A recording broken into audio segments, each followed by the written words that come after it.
if you look back at what is monumental, it is running toward the fire that gives you the dividends in the end to say, God, I looked back and we weathered every storm, and this is how we did it. There are so many benefits when you have great stories that you create Yeah. because you decided, you know what? Someone's got to get a bucket and run toward that blaze.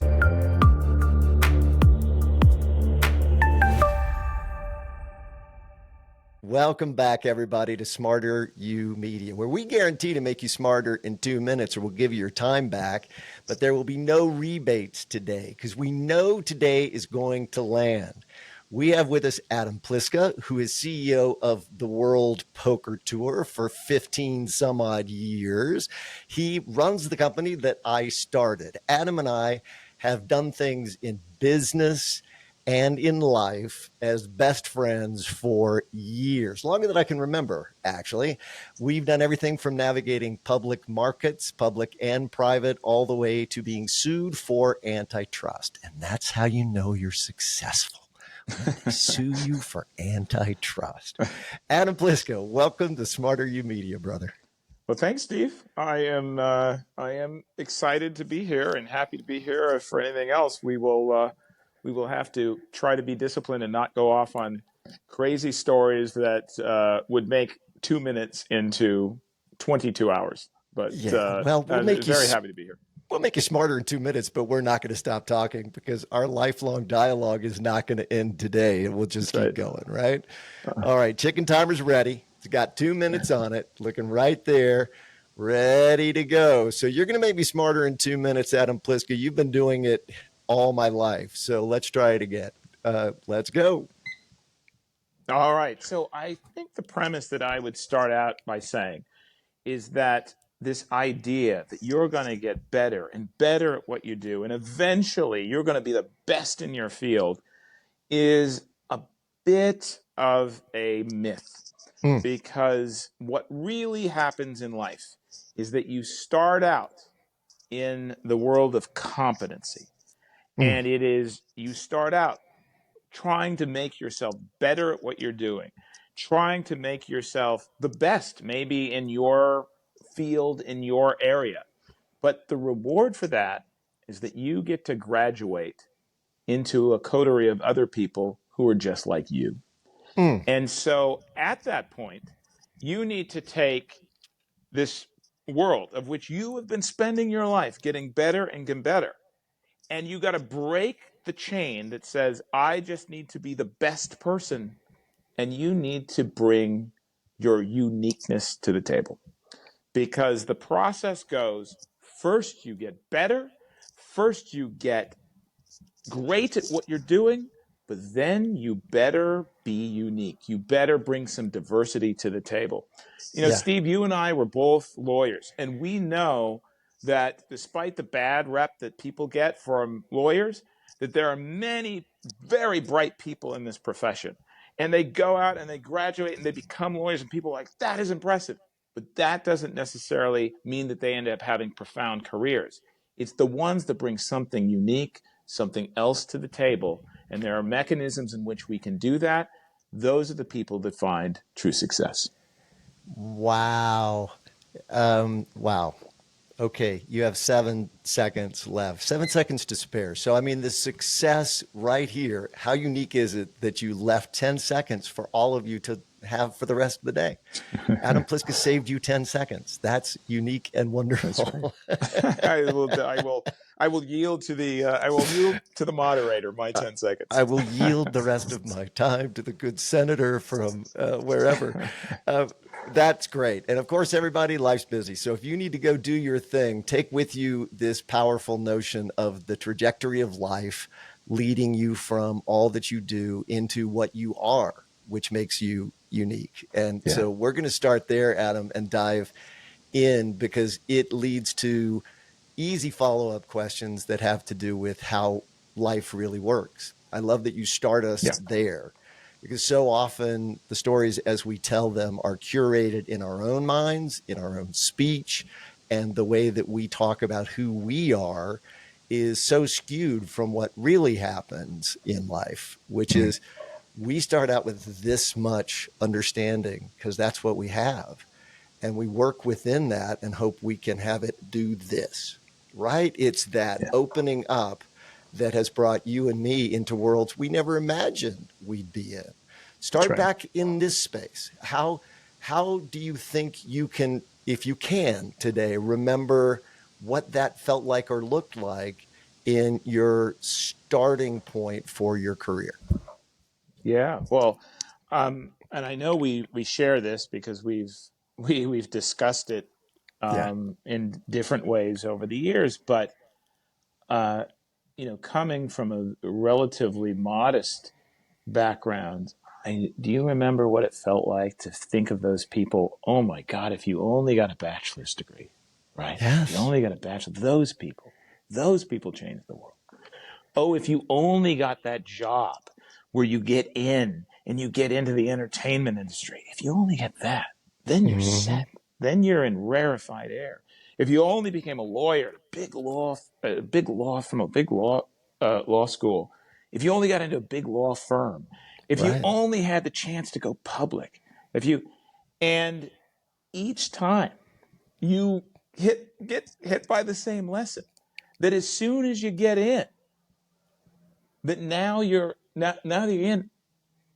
in a coterie of people that you Yeah. realize, hey, it wasn't just magic and fuzziness. There's other things that you need to take from this. And that's where you jump into the other side about how you can be really fulfilled by making sure that you bring something unique to the table. Because if you are still on that path of, I need to make it, I need to get in, I need acceptance, your world will get smaller and smaller and smaller, Yeah. but it'll never be fulfilling.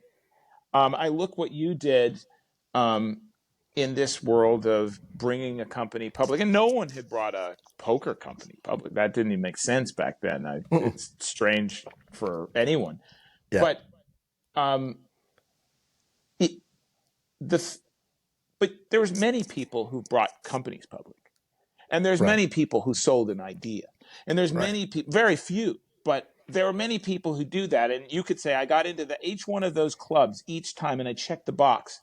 But what I would argue it made it fulfilling is the things that are about you and the things that you brought to the table that no one else would have brought to the table.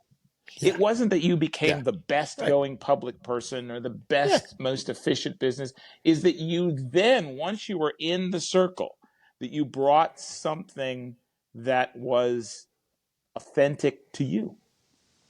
I believe in all of that. I do. I believe that you have to pick a path and start walking. And I think that's what you're talking about, which is where you are, you start with what you have. And if that notion is, I should go get into a good law school, that's a noble thing to do because Yeah, it gets you into what you call a new cadre, a new orbit of people that you would otherwise never be exposed to. And that's how you build your universe into something you otherwise couldn't know.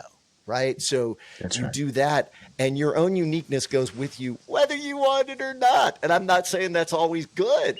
Right. I mean, That's right. your good stuff goes with you and your bad stuff goes with you. And you and I have talked about how at the World Poker Tour, right, specifically the company that we both have helped build this brand that is best in class across the world, across decades, we have different skills and we have different foibles. And so I think founders sometime, I feel like it's you and I do a lot of interaction with our children. And I think of you as part of the parenting process. And so I think of it very similarly. I have two fabulous human children and one wonderful brand child that is the World Poker Tour. And I think it is served best by not always having just one voice, but having other skills come in, which I think you and I understand and just celebrate. We're not fighting over, oh, I did, this is what you did, and what I did, which people do, and it destroys them. It destroys them as a human, and it destroys the thing that they say they love. You and I have managed really to swell in the positivity of really celebrating each other and celebrating the other people who are integral parts of this even being possible.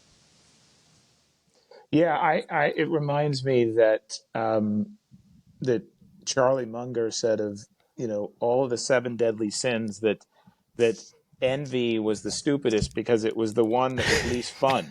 you know, gluttony, you get to eat yourself to death or whatever it is, but envy was terrible, because it just eats you up inside. And the nice thing, that's the great thing. I agree with you completely that you first say, I want to get to that law school, I want to do that. And that is like dating. That's like, I just want to get the attention. I want to get Yes. that first date. Yes. And then once you get there, you don't need to, we all know from experience that once you get there, you don't want to then start competing with someone else and being someone else. You'll never win that game. But by being unique, and I love that you brought up the failures and the foibles, because one of the things that I often point out in interviews is that, aside from good, caring people that are invested in you, like you were in with me and our mutual mentor, Al Burton, I succeeded a lot because of my own failures. And, you know, I was, it seems silly, but I say you got to be friends with failure, and you got to be aware of it and embrace it. I was, not really great at admin things, and I was not good at those things where you sit down and you have meticulous little stuff and you have to deal with that all the time. And Yep. very quickly on, I think we recognized that, and you were kind enough to allow me to bring another lawyer who did a lot of those little things in, and I was able to have Yep. an assistant who was passionate about those. I've had three assistants who have been passionate about those things. And what did that do? It made me realize that I can improve on those things, but I don't need to be the best at that. It Right. allowed me to have some freedom to Right. spend time with you, think, God, what is the strategy? What do we want to do? What do we want to, and be in that place where I was going to be the strongest. But if I would have just said, God, you know, you are much better, by the way, that I was at that. I got to be able to make a, presentation like Steve, and I got to be able to put that. I would have consumed a lot of time that not wouldn't have allowed us to play in the sandbox in the way that allowed it to be as successful as it was, and a heck of a lot more fun. I remember being in Gibraltar with you as we're sitting after the meetings, as we are in an acquisition posture for the World Poker Tour. And we've had an entire day of meetings, and we would go back and sit in the hotel room typing. I would type, and you're over my shoulder, and we're as if mind melding two voices, finding a way to make a Yeah. transaction work, which highlights to me, you and I are both attorneys. I'm mostly really recovering attorneys because it's a 12-step program that never ends. Yeah. And so as we do that, one of the great things we appreciate is the positives that come from that, but also understanding how it can be a challenge, right? We've worked with attorneys who have been deal killers as opposed to deal makers. Yeah. And what you talk about is this reality that you have to be able to step away. You have to be able to have enough understanding to take a breath so that you don't lose an opportunity because you're going to lose a point. Yes. Yes. It is. It is. It is so true. Um, Being able to kill the ego, to not feel like, um, uh, this is the danger of that initial period, of that initial, I want to get to law school, I want to do something, is that you are in a race of competence. Right. Once you're in, then you're in a race of influence, and that is different things. You don't, if you're watching a play, I was just reading Anthony Hopkins' memoir, talking about how he first did Iago, and they were just so surprised. Well, he didn't sit there and say, I want to be Othello, and if I do this, I'm going to be better than Othello. he was just a unique Iago. Yeah. And it's the same thing here. If you can kill your ego and be comfortable in being what value that you bring, many times you will be quiet. Many times you will step back. You will allow a point. Um, and I I don't know if you remember, um, Bob Weingarten at the board from Anticipa, but Bob Weingarten was the chairman of the LA Philharmonic. I do. And Yeah, I remember I Bob. remember I was the secretary of the board, and there was an entire group of very influential board members. And one guy came up and gave a presentation, and he was speaking a lot of corporate speak. And Bob Weingarten said, "Wait, stop!" And he's probably one of the most successful people on that board. He said, "I don't know what that means." And the guy went into a little bit more detail. He said, "No, I literally don't know what that word means. Can you What does that define the mean? word?"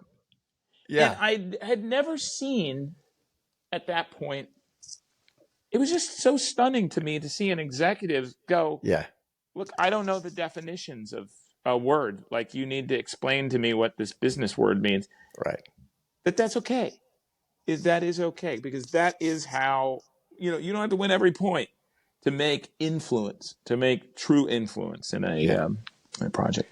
Yeah. Well, I always referred to you as when you were in the World Poker Tour, and I'm going to get to what entrepreneurship is, because that's a term of art that has really been in academia now for a while. And I think it is under explained generally.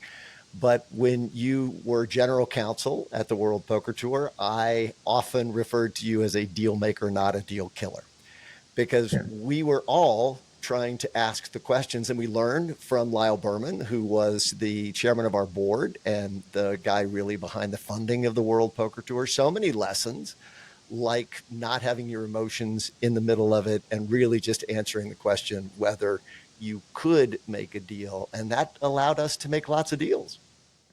It did. It absolutely did. And it goes to another um, point that I would say is helpful on that path of, once you've gotten a certain degree of competency, how do you become, what do you bring unique things to the table? And the 2 points that I would say are, it's very good for you to have fidelity of thought. And I don't mean fidelity in the term loyalty necessarily. I mean fidelity in the other sense that, it's like, uh, the clarity that comes Hmm. when you know what it is of what you bring. And to me, you and I share a lot of books and philosophy. We read a Yes. lot of things, and that really helps, because Yeah. in those moments, there's lots of noise. You go into, when you first get into a business or whatever, now you're dealing with investment banks, and they're dealing with a bunch of other businesses and all of this. Right. And it is very tempting to want to be the jack of all trades. Everything. And Right. then you realize, wait, that is not my value. And so, understanding where the fidelity of thought comes from is important. And then the other thing is, which really helps you stay grounded, is, what is the stuff that's fun to you? Like, what are the things that, make you laugh and make you different? And you brought so much of that to the World Poker Tour. I mean, the World Poker Tour literally could have been a different brand, and it could have been a different um, kind of company, but for it, your personality and what you brought and what you liked, and staying true to that, I think helps Yeah. a lot. I think that helps a lot. You be someone who will be distinguished, that will have influence, because at the end of the day, the world wants to see, wants to hear, a unique voice. They were looking for a guidance. They're looking for something, and when you can do that, I think that helps greatly. Use the word sandbox. I mean, play is an incredibly important part of life. And we do it when we're kids, right? And we do it when we're parents with our kids. We make Yeah. sure they have good places to play and lots of fun. And we forget it, but it's one of the most important things you'll ever experience in the workplace if you can keep it.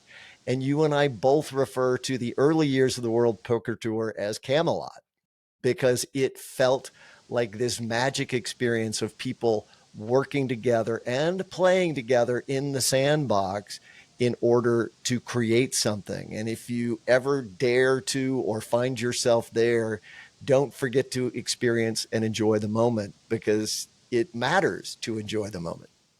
Yeah, that's so true. There's a Harvard professor wrote a book. Maybe it's just called Play. I have to check on it, but Mm-hmm. really talks about that. You know, if you look at the downfall of people, it's very much correlated with when they stop playing, because Yeah. playing is the testing of boundaries. And I will say there's something else that comes along to it, and I have learned over that time. We did a lot of playing, and we did a lot of having fun and laughing, and in over time, the revisionist story only becomes the play, or only becomes and you forget the fear. And Yeah. fear and Yeah. play No. can go, they don't have to be mutually exclusive, Yeah. and they often exist. And so I will say to your audience who are entrepreneurs, if you're out there and you know what, you love getting up and you were with your buddy and you're figuring out, and it's fun, but you're afraid, it's okay. It's part of it. It's okay to be afraid. The play will mitigate some of that. And over Yeah. time, you will look back and you will oftentimes go, it's so funny what we were afraid of Yeah. at that moment. Yeah, well, and it feels so real, palpable when you say it. I go Yes. back to flashing these flash moments where I go, that was really scary. I mean, when you are Yeah. starting up, there are existential threats all the time. And afterwards, ex post facto, you get to look back and go, oh, we were just, it was perfect. It was never going to not. And the answer is, it was always going to not if it didn't work out right. And that's just, I mean, we laugh about Yeah. it because it's just true Yeah. and very, very Yeah. real. Sir Yeah. Laurence Olivier, one of the great actors, stage actors of all time, said about acting on the stage that if you are not having stage fright, you are no longer alive. And I think Yeah. that's just the reality that you're underlining. Yeah. I mean, you and I were, earlier, we were on a phone call, completely different, for a completely different reason. We spend a lot of time talking about what we should be grateful for, which I highly suggest other people do too. Find a buddy and talk Yes. about what is things you'd Yes. be grateful for. But one of those things is the opportunity in life to be able to run toward the fire, Mm. because there are, most people, when the fire happens, run away from the fire. Some people just Yeah. kind of freeze. And it is not the instinct of many, or probably natural, to run toward the fire to figure out how you're going to put out or how you're going to contain the Yeah. fire. And, but if you look back at what is monumental, um, it is running toward the fire that gives you the dividends in the end to say, God, I looked back and we weathered every storm, and this is how we did it. And my gosh, there are so many benefits when you have great stories that you create, Yeah. because you decided, you know what? Someone's got to get a bucket and run toward that blaze. God, it just gives me chills. I always believe we learned more, and people do learn more from the tough times than you'll ever learn from the good times. I mean, it's Yeah. easy to run something when everything's perfect, right? That's never the Yes. problem. You're a good mechanic when something fails. And we had a fantastic engineer who runs the combustion lab at Texas Tech University with us on the show. And she talked about what engineers do. And I think it's a perfect way to think about being an entrepreneur, because engineers build things to break them. The whole idea is you'll never know what the boundaries are until the thing you built, you push Yeah. it until it fails, and that gives you a chance to make it better. Well, I think we do that without even thinking about it. We didn't think about that as a paradigm, but it absolutely is how Yeah. it works out. Yeah. I'll tell you, one of the things that made it possible is, I think, the friendship, because Mm, um, yeah. you know, one of I say there's a spectrum of how we approach people. There is a percentage of people that will hate us. Not very many, not very many, but Yeah, but there is a there are people percentage. that They they will always happen. exist. They're very small. Then there's a percentage that is um, that is negative neutral. You know what? Something bad happens to you, they probably celebrate a little bit, but they're not actively trying to do anything. Right. Then there's neutral, negative positive, which is, hey, I wish you the best. I wish you the best. And then there is the the rare and smaller thing of those people who are invested in you. Yes. And if you can find the people that you want to invest in, be it in a relationship or entrepreneurial project, Yeah. you will run to a lot of fires because um, you're invested. But for any other reason, you don't read a novel and go, this character is having so many problems, I'm just going to skip to the end and not read it anymore. I mean, you don't do it. It's because you're invested in the book. Yeah. And the same way with the entrepreneurial path, which in many ways, and I don't mean this in too, you know, esoterically, but it's a spiritual path that you're on. You learn Yeah. more about yourself on the entrepreneurial path than probably anything that you can do. Well, we're back to the same. I'm just going to go visual because this is what the way I think about life all the time. And we've talked about this, but back to the this to this, but what you want to do is this. And that process is absolutely bound up with the humans who are in your environment. And Yeah. you and I have explored things so far beyond what business is into the realms of, the spiritual. And again, not saying that in a way that is restricted in any way. It's just the things that matter to us, the Yeah. world, exploring and finding books. Books and the sharing of books are an incredible thing that you and I have done together, and that I would echo. It's like, do this. Find people in your life who want to hear the things you have to say, because on that spectrum you're talking about, there are a lot of people who just don't want to hear the things you and I talk about. We say that. We'll go, okay, thank heavens I True. can call you because nobody else is going to care. But it Yes. matters that we care because we get to Yeah. explore, grow, Yeah. and flourish. Yeah. And I think one of the things that has been very helpful to me is, you know, you were saying that I used the playing the playground or the whatever, but yeah, I mean, I think I just plagiarized from you talking about playing in the sandbox over the years.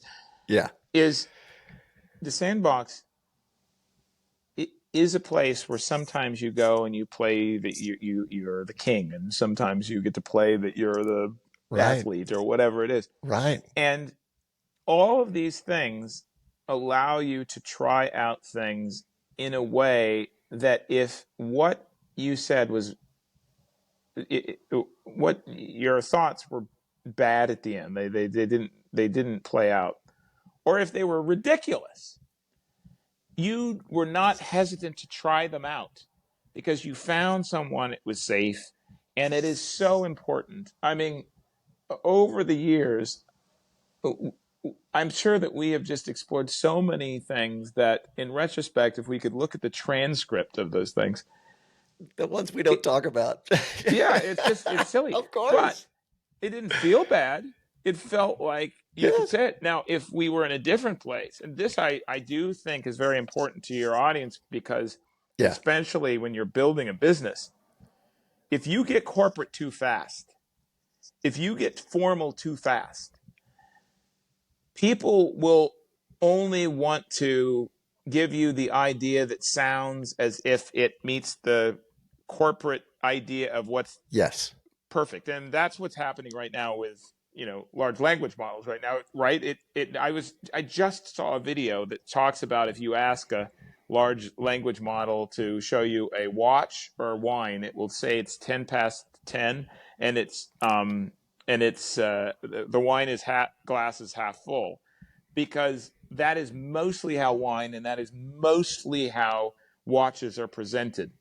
And if you are in an entrepreneurial place and you are afraid to say, I mean, I remember saying to you one thing that you thought was completely ridiculous, and it was ridiculous, but but I'm so glad I got to say it.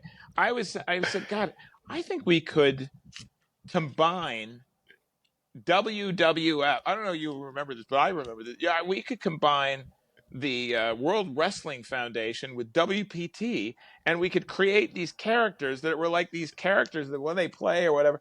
And it was, I look back and I'm like, well, that was not going to work. But the fact that we could say it, right? The fact that we could just play with it Yes. and laugh at it and whatever Yes. in a way that doesn't Yes. make me not come back with the next idea that was Right. a good idea, because I don't want to be feeling like, oh my God, I need to make up for the the WWF poker tour that I just came up with. Well, because who knows, right? I mean, remember that Yeah, history and whoever prevails at the end seems to be the real queen or king, right? That's that's right. the thing. So when going out and pitching to every network that eventually copied the World Poker Tour, they thought poker on television was the worst idea they'd ever heard. Yeah. And but for making it work and all that sort of stuff, they would have thought that for a very Yeah. long time, Yeah. I'm sure. To be honestly, if I would have heard it, I would have said it sounded better than stamp collecting A on the. little. But A little. you know what? I know now you're gonna get a bunch of letters from stamp collecting people. Oh, I this did is stamp it. collecting as a kid, but We love you know, stamps. We love stamps. Don't get me wrong. We love stamps. I'm some of gonna my best friends are stamp Some of my collectors. best friends. I love that. They're on my walls at all times. So the entrepreneurship, and it's just a term that is used now because no matter what you do, and this is what we think at SmarterUmedia. Yes, we talk about entrepreneurs. And oftentimes people think, oh, that's someone who does what Peter Thiel calls 0 to 1. It's that start from nothing and you create something. But the answer is we are entrepreneurial, we are innovative in our lives all the time. And no matter who you are or what you apply, you can do this in your life and it will make it better. You are a perfect example, and I think of Adam Silver as another, all the Adams, as a great example of someone who came into an organization. You were very early in the World Poker Tour, but you didn't come up with or start this idea of the thing. And yet, if you and I were put next to each other in a poker room, without a doubt, more people will identify you today with the brand than they will me with the brand. To me, that's the definition of success of a founder. And so I also think, though, that it's something that people need to understand if they're thinking, what do I do with my life? You don't have to start Facebook. You don't have to start the World Poker Tour. Yeah. You literally can define those things over time in a way that are profound and probably could be more impactful over time. Yeah, that's so true. I mean, it goes back to what role that you were assigned on the stage. Um, Mm. you still have a immense influence on the World Poker Tour, if for anything, because so much of our thought and the thought process comes from this interplay that you and I have. And just to reiterate, what you were saying to your audience who doesn't know, not only did I not come up with the idea, I did not play. I Yes. had never played poker in my life, Yeah. and so and that helped a lot, because there was, what I have seen so many times in companies is, and don't do this with the bad. This is a bad path. Somebody goes and Don't they do create this. somebody goes and they create something, and then they get somebody else, and then the other person needs to come in and say, the WPT used to have Chinese investors, and one of them once told me, "Well, you need to understand what happens in politics is that the guy gets appointed to the mayor's office, and when you're the old outgoing mayor, you're supposed to leave town." And that's so that the new mayor can go, "Oh my God, I found all these things that the old mayor was doing that was just horrible. Right. And they were the worst people in the world. And now I've fixed it." And where you get in trouble is when you're the old mayor and you stay in the place and then you break that story. Well, we had two different elements that were very different than that. Yeah. We didn't have you who were trying to command me to go, "Look, here's the thing, you have to do it this only my way," or whatever it is. Yeah. The other part is I had the wonderful freedom of not having the burden to persuade people that I created all of this stuff. Yeah. I didn't have to compete in that. I didn't even have to say that I was very good at poker, because I was not. I got to be someone who said, "God, this is really amazing what was created. This phenomenon is terrific." And I got to go in and go, "Hey, this is the things that I can bring to it."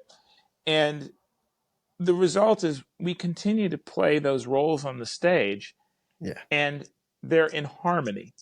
And when you get harmonious roles, the audience feels very satisfied, because Right.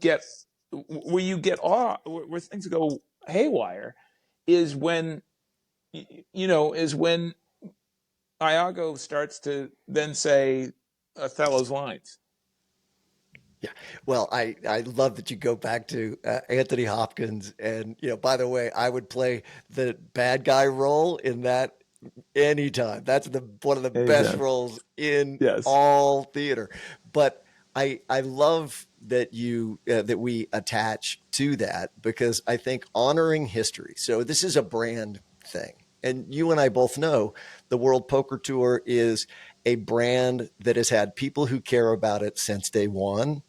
And you continue to be the true, garter of the brand ambassador, but not in such a way that you're trying to restrict it, but that you're trying to let it flourish. And I think this idea of honoring history, never underestimate the value of being there and having history. And I think that continues to work for any brand, is even as you change, we're not what we were, but we appreciate what we Yeah. were. And I Yeah. don't think there's any big sports brand that can't say they've done that. Yeah. I once stumbled upon a book about Japanese gardens, and it was really interesting because Mm, it explained the difference between a Japanese garden and a European garden is the objective. The objective of the European garden, in its carved hedges and its manicured trees and foliage, is to command nature, in a way that yeah. it makes it complementary to the where we're living. And a Japanese garden was more of a dance with nature. Yes. You put a log down, the stream comes down and puts moss upon it. You throw some you throw some dirt in a way so that the stream goes in a little place, and that causes a sprout to grow over here, and you're in a dance. And it has caused me to realize, you know i I like to read a lot of period literature, and you see a lot of letters from the 18th century where a lot of people have a very different philosophy of life than we do, and we attribute to entrepreneurship today. Many times, that I think in an entrepreneurial, the the lexicon that's out there, or the philosophy that's out there, it's about commanding. We want to go here, and we're going to go there, and Right. that's it. And I'm going to plow it down, and no one's going to stop me. And we celebrate that, and that is a very powerful way to do things. But that is not the only way. Another part of the way is I influence where it is flowing, and it influences me, Yeah. and we Yes. kind of go. And to a degree, a founder in some way needs to command a direction, But then you also need a flow, which leads me to the conclusion of that point. It is highly my recommendation that a person get very comfortable with being able to redefine success over and over and over again, because that will keep you long. I mean, we've been associated with this company for a very, very long time, quarter of a century almost. And it is your ability to redefine success and what is successful to you internally, I think, is a very important part of the equation. Yes. You know, you used the term, the role that you've been offered, which comes directly from Epictetus, one of the great philosophers that you and I talk about. First of all, that's why I love Adam Pliska. We start talking, and now we're talking about Japanese and European gardens. That's just so like the dialogue we've shared forever. But I think that is that it's really lovely to watch the thing that you plant grow, but to understand, honestly, from a practical standpoint, someone who's 20 years old or someone who is 17 years old, who's looking at what their life is going to be, is so much more likely to be able to find a place where they can be a part of something, help it grow, than they are to plant a seed, it grows from nothing into a gigantic oak. Because while that's fantastic in the paradigm of our time, perhaps, it is not the way a lot of the people that you watch and appreciate got there. And I think that's Yeah. just an important message to reinforce, because you did not go out today and start the next mega tech company.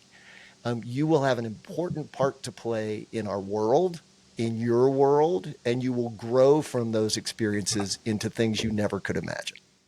Yeah, that is right. And you used to say to me, and this was very helpful. Like, one day, if we've succeeded and this machine just keeps going, we will walk into the halls of the office, and most people will not know who we are or what Yes. which is, and Yes. but this is how you then Yeah. said, and that's okay. And that is, my God, when you take that burden off of you, when Yeah. you take the burden to justify yourself all of the time, you quickly get back to being what you get to bring to the process and where you get to play. Because you and I know many founders who never get to be a part of their company again because they get sold, they get bought out, nobody wants to hear them, they get to talk. And that's not a very fulfilling thing.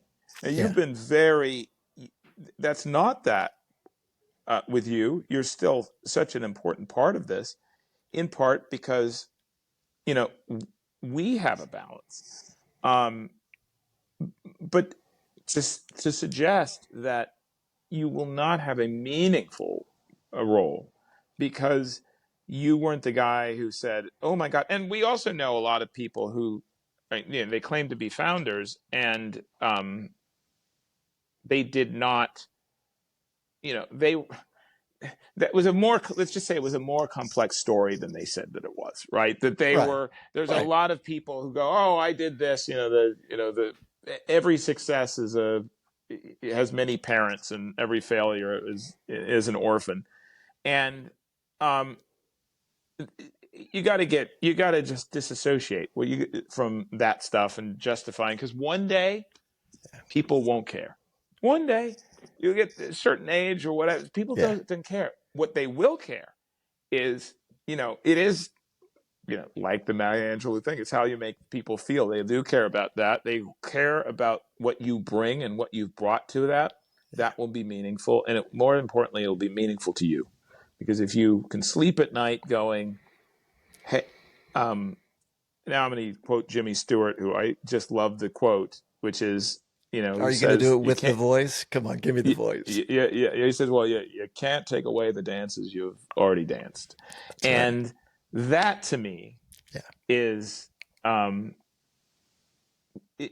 we look back and the confidence that you can get to say some people never get tested, some people never get to go to the fire, they never get to know whether or not they would stand up in the case. But if you did it, regardless of how it turned out, the fact that you got to be a part of it is like no one can take away the dances you've already danced. So you got to You make sure you dance a lot. you better. And find the people that you want to dance with. I mean, Yeah, it is absolutely. no way to overemphasize how important that is and what that means for today, for tomorrow, and how you feel about the whole thing. Well, that's what happens when one of your favorite people in the world shows up and there's just too much to talk about. We will have a second episode, part 2 of our conversation with Adam Pliska, will be dropping next week and will always be a companion to part 1. If you've not subscribed yet, that's a great free way to support what we do here at SmarterUmedia and join our community. Let's talk about it. Let's get better and let's tap into our inner entrepreneurial selves, no matter what we're going to do today.